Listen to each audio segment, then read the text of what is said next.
Good morning. Welcome to Country Connection. I'm Libby Collins.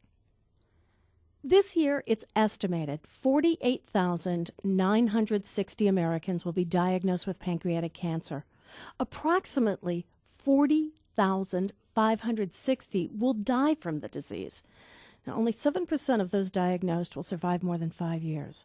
And a study by the Pancreatic Cancer Action Network, published in the journal Cancer Research, predicts that by 2020, pancreatic cancer is going to surpass breast and colorectal cancer to become the second leading cause of cancer-related death in the U.S.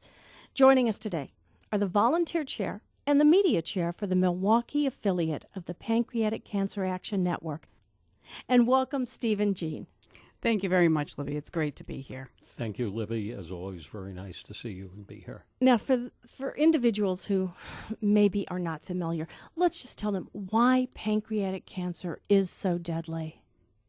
Well, the problem with pancreatic cancer is it usually isn't diagnosed until a patient is stage 4, meaning that there are other complications besides just the pancreas. And, of course, it really doesn't have any symptoms, does it? Well, the symptoms are very similar to other diseases or other issues. So to determine that it's pancreatic cancer usually means that testing goes on that isn't normally given to people. There isn't an early diagnostic test for pancreatic cancer yet. Which is one of the major problems, and we're going to get to that in just a minute. But before we do, I have to congratulate particularly Jeanne. You have been recognized nationally as a volunteer for the Pancreatic Cancer Alliance. Yes, I was very happy. We were in San Diego, California in August, and I was selected as volunteer chair of the year for all of the country. I was very honored by the award, very humbled by the experience. It takes a whole team to really get this award, but I was very, very, very excited. And our whole affiliate also got the award for Affiliate of the Year for Region 5. And like I said, it takes a whole team to get a whole affiliate together. So it's exciting. What do you think it is about the people of southeastern Wisconsin? Well, we've all been affected dearly by pancreatic cancer. I lost both my mother and my sister in 2010. Within 6 months of one another. The day we buried my mother, we found out my sister, who was 55 at the time, she had stage 4 pancreatic cancer. So everyone in our affiliate is affected by a family member, a very good friend, who has been affected and has most likely passed away from pancreatic cancer. So we have just kind of grown together as a family, and we're fighting as hard as we can to create awareness and to get early detection and funding for this horrible cancer. And I know, Steve, you've been working on that quite diligently, and recently we're in Washington and met with Congressman Paul Ryan. Yes, we were. Our advocacy chair is pancreatic cancer survivor Mike Roshar, and he led a team of 9 people from Wisconsin. And Jeanne and I had the opportunity to go there, and we also had the opportunity to bring our 2 oldest grandchildren that live in Virginia to it.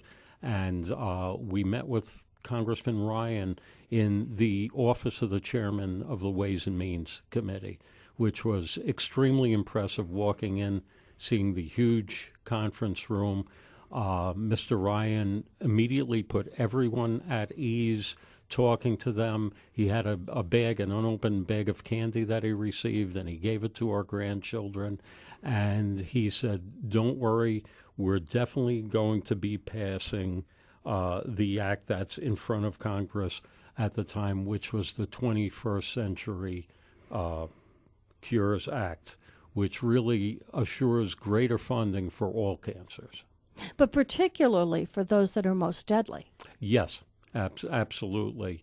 There is a congressional caucus on the deadliest cancers currently. Unfortunately, only one of our representatives in Wisconsin is a member of the caucus, but they're looking in ways to expand the funding for the most deadliest cancers that we have. And actually, you gave the statistic at the beginning of pancreatic cancer becoming the second most deadly cancer.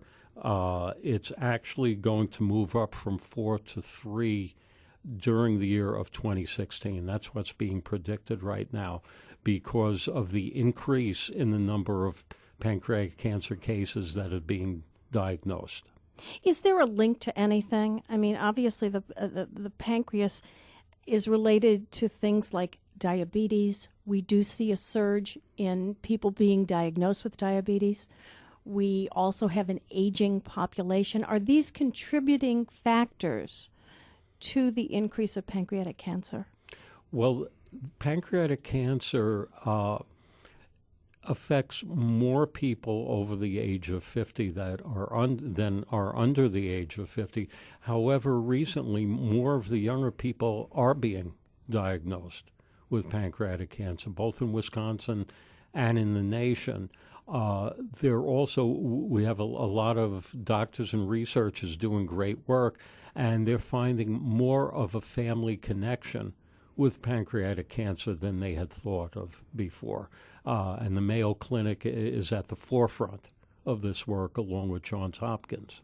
Well, and Jeanne, I mean, obviously, in your family, you saw that, losing both your sister and your mother. Correct. And at one time, too, they always thought that pancreatic cancer was caused by a high smoking rate, which it still is, if people that tend to be smokers and also big drinkers. But there's also a lot of people with pancreatic cancer that neither smoke nor drink.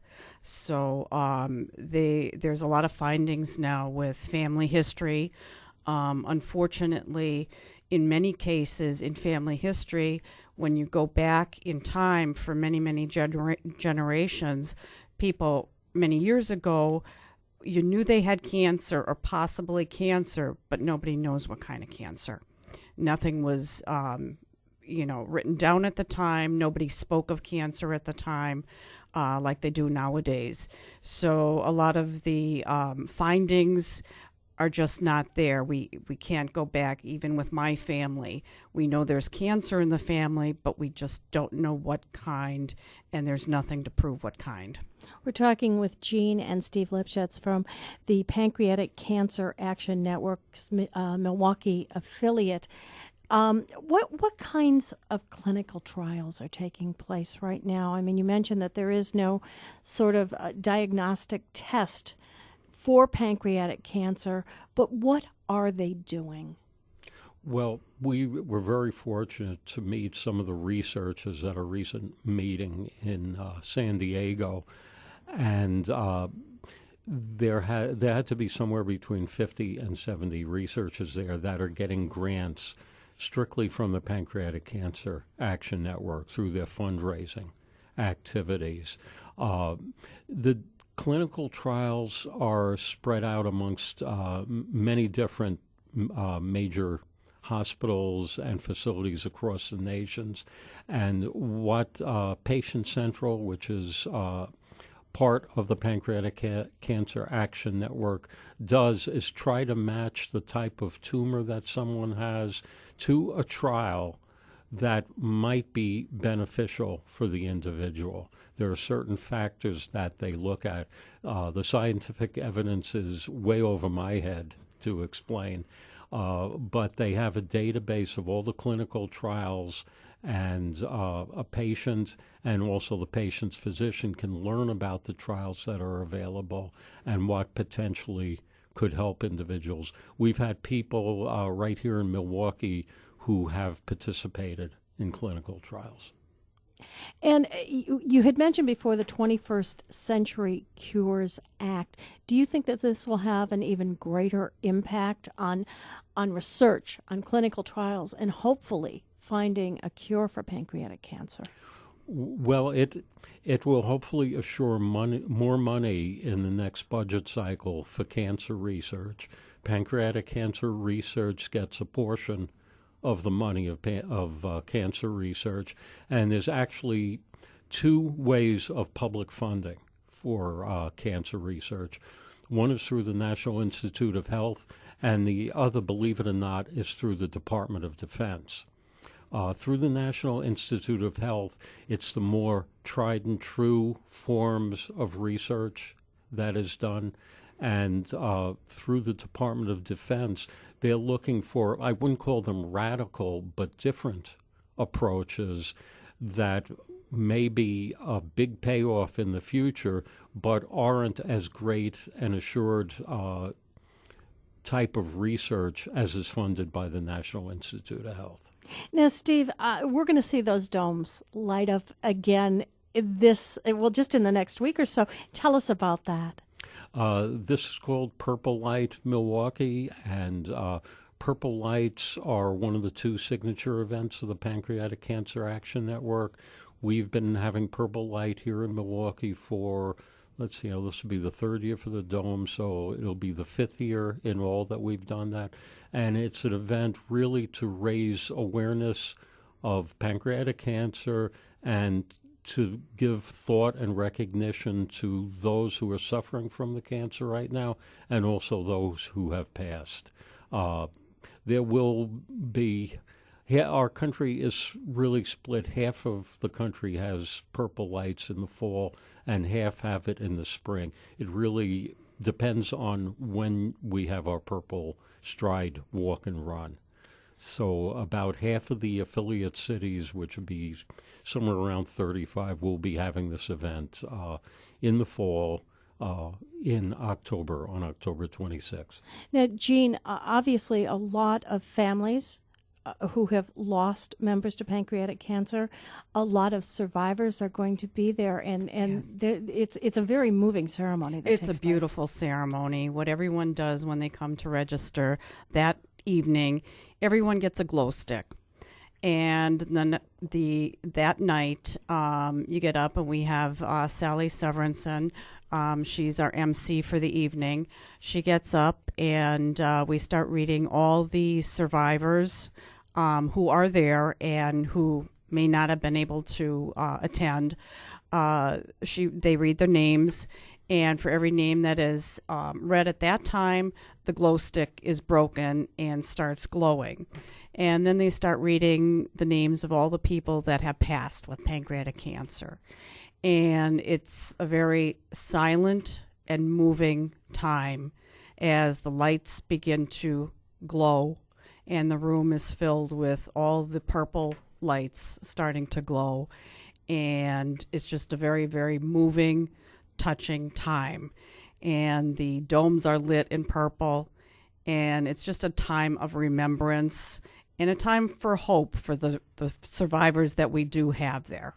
Beautiful, beautiful evening. And of course, November is Pancreatic Cancer Awareness Month, and you've got we've got a number of other events coming up, but particularly it's World Pancreatic Cancer Awareness Day.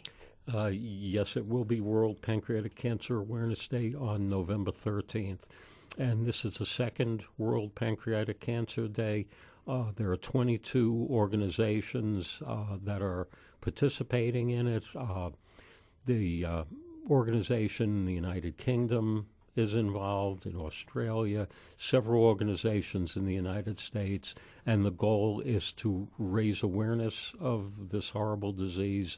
And to help raise awareness, we're encouraging all on-air talent to wear purple on that date. And for the last few years, the cast of the Today Show and Good Morning America, as well as many of the local on-air personalities in Milwaukee, have worn purple in that day to show their support.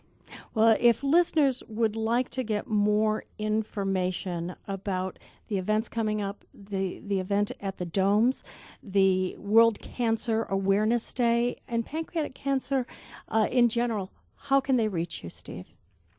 Okay, they can look on our website, which is www.pcacn.org. pancan.org/Milwaukee.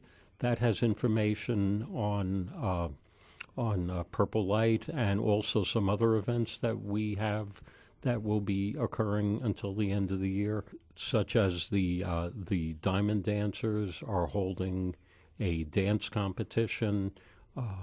We just had a benefit at Comedy Sports to raise money for pancreatic cancer, so that really is a great resource to see what's going on and ways to raise money and awareness for pancreatic cancer. And give us that website again. It's www.pancan.org/Milwaukee. And congratulations on the Milwaukee affiliates Pancreatic Cancer Action Network receiving Affiliate of the Year, and Jeanne, you being Volunteer of the Year. Thank you for joining us. Well, thank you so much, Libby.